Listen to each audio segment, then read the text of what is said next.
It was great seeing some of you in person last week. We had our first ever boot camps that many of you were able to attend.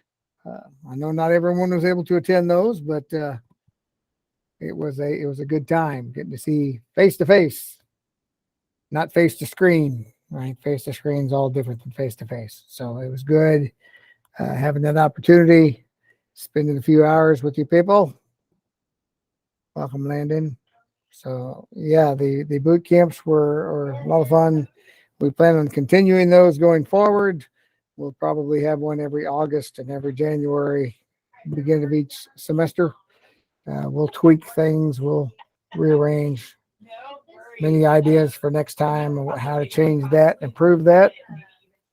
But for the first time we held something, I think it went okay. It's the brand new thing that we have there. So we're not going to spend a great amount of time in here today. I don't like to waste your time. So if we got things to cover, things to do, we certainly want to cover those, get those things done. But otherwise, we'll try not to waste a whole lot of time. So I did have a question I had put in Google Classroom last week. It was on the week 19. It was just one question to answer in Google Classroom. And the question was, welcome back. What was the best thing about your break? So about half of you have answered this. The rest of the people have not. So it's still waiting on you. I made it worth 100,000 points. That's what it has right there in Google Classroom. But I just want to see what you enjoyed over your break there. So I said moving houses. So someone that moved. Anya moved during the break. That's always a big thing. Being able to sleep in. See, I've had that response a lot today. Being able to sleep in, don't worry about schoolwork, just having a break. I got to say, I'm right with you. I love sleeping in. I'll stay up later and I'll get up by the crack of noon. Now, usually 10 or 11. I don't sleep till noon very often anymore. But if I'm up by 10 or 11, that's good for the day. Some people just enjoy being home. There's another one just sleep in. Chloe, I hate to hear this. Chloe said was excited about seeing family, but everyone got sick just in time for Christmas. So that's kind of a bummer. Miss out on that. Going to Barnes and Noble. There you go. That's a treat. Getting to visit my friends in Eureka, getting a PS4. Hey, there you go. Hopefully you got good games to go with it. My daughter got like 3 PS4 games. I started playing one just to see what it's like. I think it's called Detroit or something like that. I haven't played it very much. I played about an hour. Didn't make it very far into the scenario. Seeing friends, always a great thing, seeing friends. Let's see. Christmas Day. That was the best thing about the break. I tell you, I enjoyed my Christmas Day as well. We called it Big Christmas in my house because it just turned out that most of the gifts that people were getting were in big boxes. So we had a lot of big, like 4-foot boxes in there. I got my daughter a ladder. I got my son-in-law a gun cabinet. I got my daughter got this big fryer. My wife got this big carpet shampooer. There's lots of big boxes. We got a greenhouse to assemble for our cousin. It was just big Christmas. Took up a lot of space. Kellen's got it. Celebrating Christ's birthday. There you go. Don't forget the reason that Christmas exists. So appreciate that input, Kellen. Getting to relax, fill days with families and friends. Great. Getting to see family lives far away. Fabulous, Mackenzie. Appreciate that. It's always great to get to see some family, especially if it's family you don't see very often. Oh, Madison Weber. Got to work a lot, make a lot of cash, a lot of moolah. Very nice. Take advantage of those opportunities. Ryan just enjoyed getting to rest a lot. Very nice. Well, thank you all for those answers. Very good. Let's see if I missed anything. Seeing friends, Christmas Day. All right. Good stuff there. All right. So I just pulled something. I like checking those things out. So for those of you that are new, welcome. Welcome to Pre-AP Algebra 2. Most of our work is in Go Formative, the formative website. I have not put anything there yet. I'm kind of letting this start slow. I'll put something in here in a day or two. The first 2 weeks of virtual, especially those you've already attended the boot camp or seen those materials or you probably got emails. We're going to treat it like we did at the beginning of the year in August. We were going to meet every class period for the first 2 weeks. So every A day, this week and next. Oh, wait, let me fix this.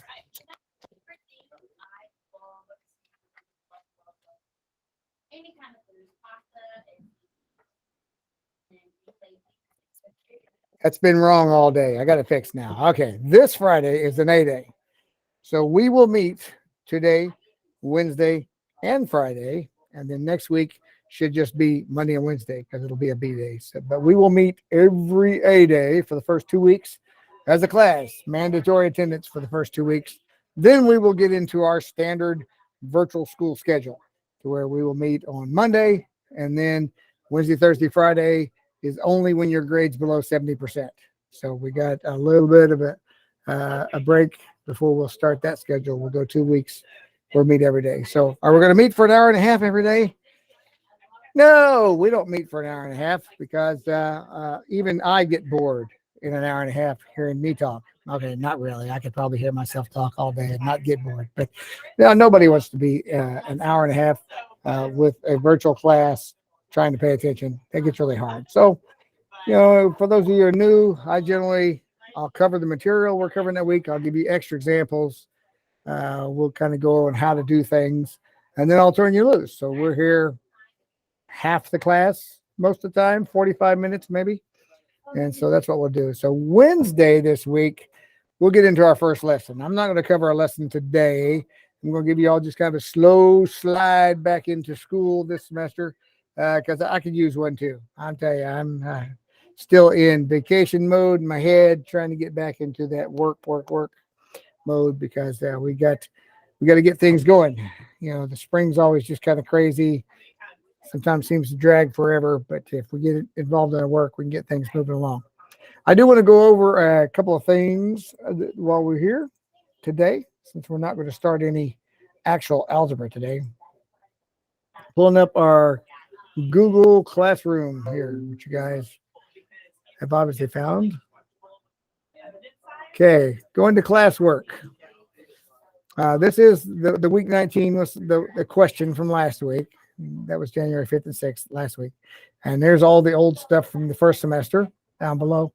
But up top right here, I don't categorize this under a week because I want it always to stay at the top. We've got our class syllabus, which you're going to review. I just posted that for the spring. Here's a link to Desmos. I know with a lot of times Desmos is a quick, easy calculator. It's a great way to graph equations. So I keep a link to it right here. If you don't already have it bookmarked, you can click there and go straight to the graphing calculator. This class uses College Board. So if you do not yet have a College Board account, you need to create a College Board account. Here's directions on how to do that. And then after you create your College Board account, this will get you into my class. So you log in, and then here's the join codes. I'm going to click on that real quick. I have created a join code for BHS and for Bentonville West. So you're assigned to whichever school you're at. There's the join codes next there. So it kind of tells you. From there, you click on this, you go to where it says this, and put in this code. So you will need to join the College Board. We don't use College Board a lot, but we do use it some during the class. So you'll need to join that. The rest of it will be formative. It'll just be a link. I'll have you informative. I can sign you up in there, and your work will be in there. So, but we'll worry about it. And we have class lockers. For those of you who are new, we have lockers in virtual school, at least in my class. And I'll show you our lockers because our lockers do not lock. They're all open for everyone to look through. And I want you to create your own locker here as well. It's moving very slow today. Come on, lockers. This is our third period lockers. Here we go. I'll show you my locker. Here's my locker. Basically, I want you to fill your locker up with things that interest you, things that people can get to know you by looking at. And like I typed a bunch of stuff at the bottom too to kind of explain what's in my locker. You can do that, or you don't have to. You can just put pictures in there. That's fine. Make sure you put your name somewhere, though. Make sure your name's in there so we know whose locker that is. So there I am with my Bitmoji. But here's the things in my locker. I've got the bowling up there on the top shelf. I am the bowling coach for Bentonville West for both the men's and women's team. So I love bowling, a lot of fun. There's my twice group, my K2 group that I listen to. I've got a basketball because if I'm going to play anything, it's going to be basketball. That's my favorite sport to go actually physically do myself. There's the Triforce for those of you who that means anything to. I'm an OG. I'm an original gamer when it comes to the Triforce. I got some math books in my locker. I've got my Coca-Cola. I've always got Coca-Cola with me. That's my morning coffee. That's my evening drink. That's everything Coca-Cola. All the time. Burgers. I can eat a burger most any time. Had one for lunch today.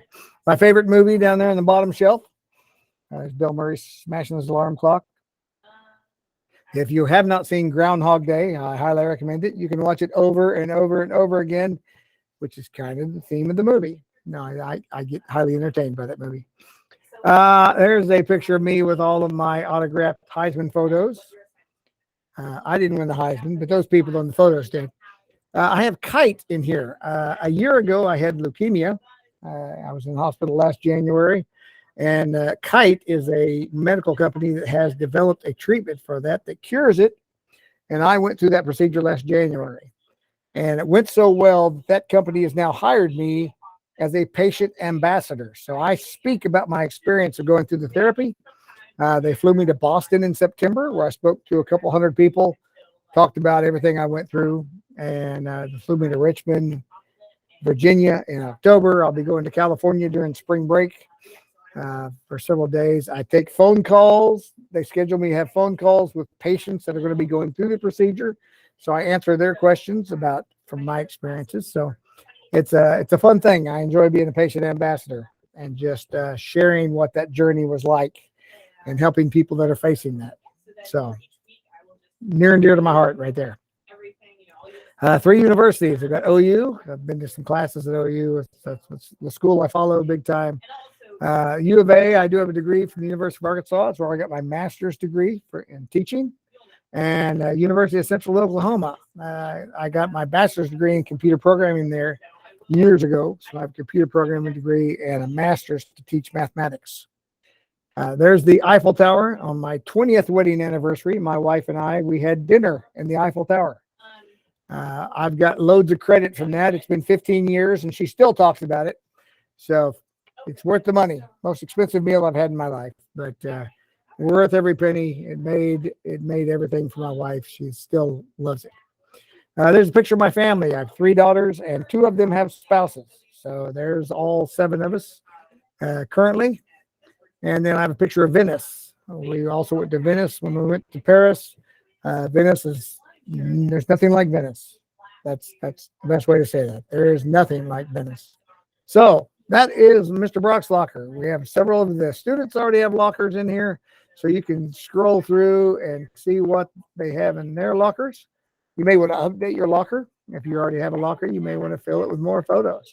But those of you who are new to the class, we do have empty lockers down here at the bottom. So you are more than welcome to grab a locker and move in. Let us find out some things about you. What are things that you are interested in? What do you find fun or interesting? So here's Caden's got a whole written up thing there. Also, I love it. That's great. So lots of information about your classmates so you can get to know them. And some of these classmates have moved out of the class and gone back to the school building, but I won't kick their lockers out just yet. So we need space. We don't need space. We got plenty of it. So, but most of these people are still here this semester. So get your locker and move in now. So there we go. All right. The other thing I want to go over today is the class syllabus. So we have a lot of new people, and we didn't go over this very well at the beginning of the year. And I've changed an item or two in the syllabus this semester. So it's worth going over. All right. The Algebra II syllabus, contact information. Here's all my information, got my name, my email address here at school. This phone number here with this extension will ring right to my computer, and it usually will take a voicemail and I can call you back. But that's the number, my direct extension. I'm in room 1601. That's here in the BHS South building. So the virtual school is housed on Bentonville High School. Some of you students are from Bentonville West, some of you from Bentonville High School. I love being connected to both. I was a Bentonville West teacher before I became a virtual teacher. So I started out at West in Bentonville and then went to virtual. So there's my teacher website and my office hours where I don't have classes, so I'm available for Meet. Course information. So welcome to Algebra 2, a course that builds on your understanding of algebraic and geometric concepts. All right, so we're going to study equations, polynomials, imaginary and complex numbers. In fact, that's what we're doing next is complex numbers. Quadratics, trigonometric functions, trigonometry, although not as much as geometry did. Here's the units we're going to study. All right, and then here's the course policies and expectations. So let me go through this. Email communication. Email me anytime you have any questions or concerns or something going on.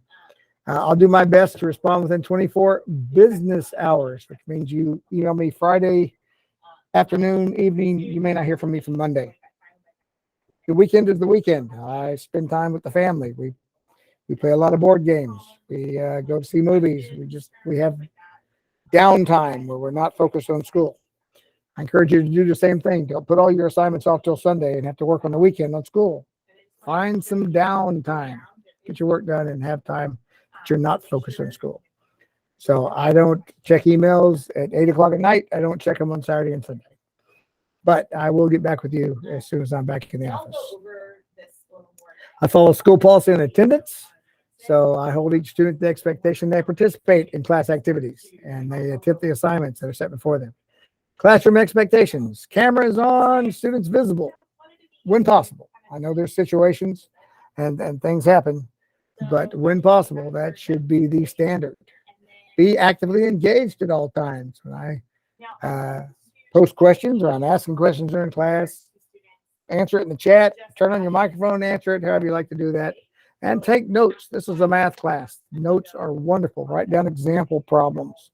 Write down the problems I work. You can use your notes on tests. You can use your notes on the final if you have to take the final. You can use notes on all the assignments.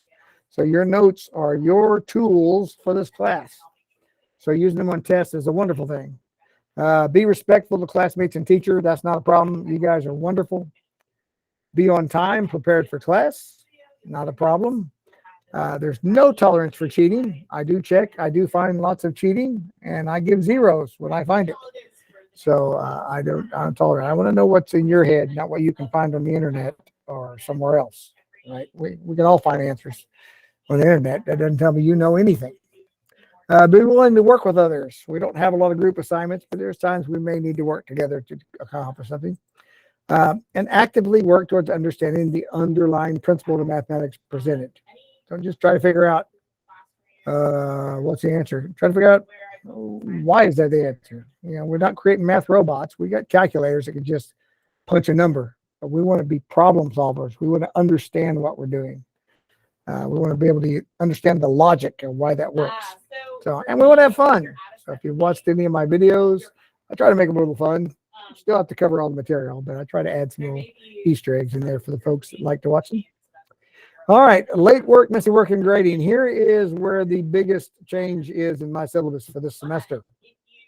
Late work will be accepted until we've tested on the next unit. Let me give you an example. Sally student, she's one of my Algebra 2 students. She's missing an assignment from Unit 1.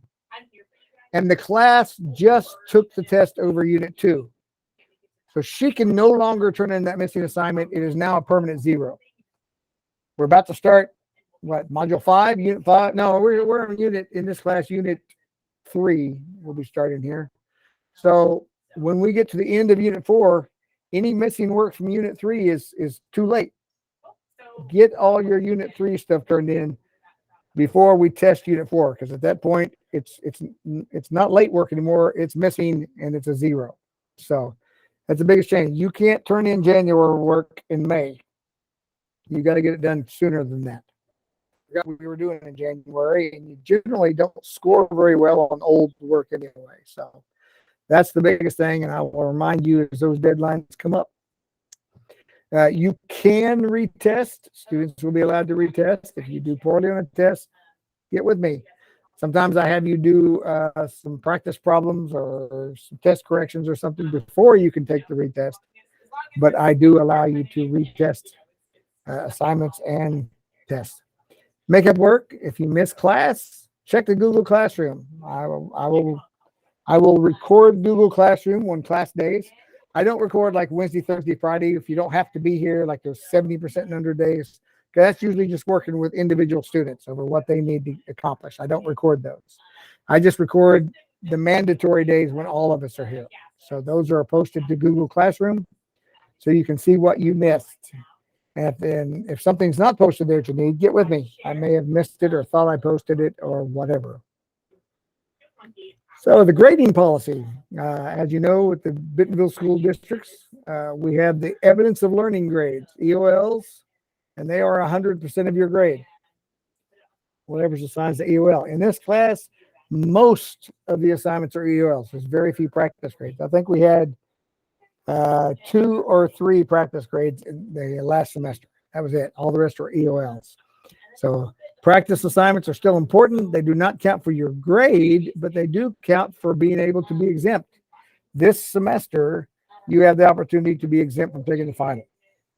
Couldn't do that in the fall, but in the spring, Algebra 2 is exemptable. So you have to have 4 or fewer absences or tardies in class, or also in advisory, and you cannot have any missing assignments. That includes practice assignments. So if there's any missing practice assignments, you'll be required to take the final. So get those turned in. You also get feedback in the Home Access Center on the learning habits. We'll do this at least twice this semester. You'll get a grade for time management and one for engagement in learning. And those grades are either a DC, demonstrates consistently, an IC, progressing but inconsistent, or you'll have an NY, not yet, rarely, not observed. And those do not affect what your grade is in the course. It's only a score on your learning habits. So then I have a quote there at the end. Albert Einstein said, "Do not worry about your difficulties in mathematics. I can assure you mine are still greater." So everyone struggles with math at some point or another. In fact, Thomas Edison, the great inventor, he was terrible at math. He hired mathematicians to help him because a lot of his inventions require a lot of mathematical calculations to work properly, and he wasn't very good at that. So there's a couple of mathematicians that I have their name and some paperwork if anybody wants to know who they are. But they should get credit for a lot of his inventions, creations as well. But that is our class syllabus. So that's always going to be in Google Classroom, posted at the top if you need to go back and review something, if you forgot something.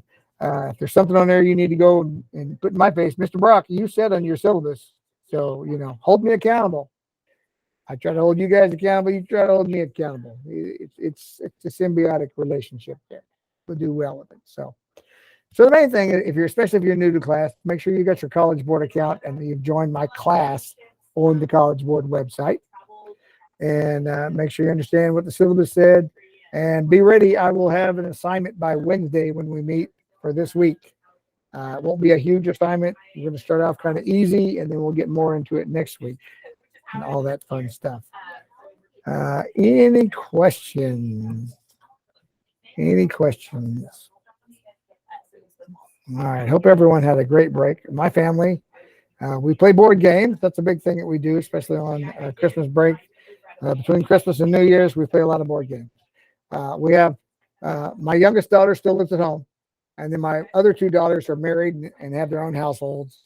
So there's 3 households there at Christmas time. Between the 3 of us, we have 48 new board games. 48 just between our 3 households. So we played a lot of board games between Christmas and New Year's. I think we've played like 35 of them. That's a guess. I know we haven't played them all. But so board games are big at our house. We have a lot of fun. Gives a lot of time to have conversation and just kind of chat with each other while you're playing all these board games. So we have all kinds of crazy stuff. All right. If there's no question, I'm not going to keep you any longer. We've talked about plenty. Like I say, we'll get into some math next time. Oh, wait, don't go anywhere yet. I need to take attendance. So as I see your face, I will count you here. So I see. I see.